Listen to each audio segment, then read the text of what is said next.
Stand by for the latest episode of the Biz News Flash Briefing. The latest news from the world of business and investments. 75% of youth in South Africa are unemployed, reports the Times of London. The first generation of South Africans to have lived free of apartheid, who are also known as born frees, are trapped in the country's worst ever youth unemployment, says the British media outlet.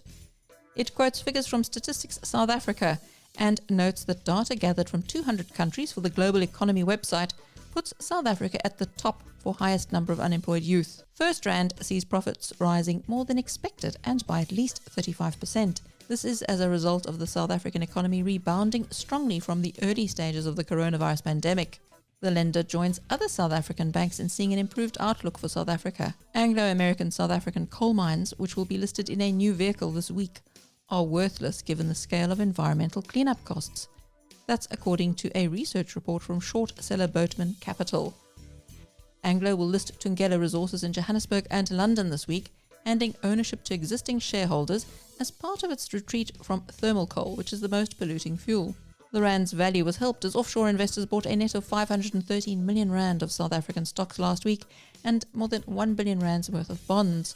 That's according to data supplied by the Johannesburg Stock Exchange. El Salvador may become the first country to make Bitcoin legal tender. This is according to its president, Nayid Bukele, who announced at the weekend that he would soon propose a bill that could transform the remittance-dependent economy. The move would make the Central American nation the first in the world to formally accept the cryptocurrency as legal money. Former Finance Minister Trevor Manuel has slammed the ANC, saying the decade under Jacob Zuma wasn't just lost as though everything was static, the country actually regressed. He said this in an interview with the International Monetary Fund. Manuel also highlighted the relatively high pay of public servants by world standards as one of the reasons South Africa has underperformed other emerging markets. That was your Biz News Flash Briefing. I'm Jackie Cameron for Biz News. For more on those and the other big stories of the day, visit biznewsradio.com.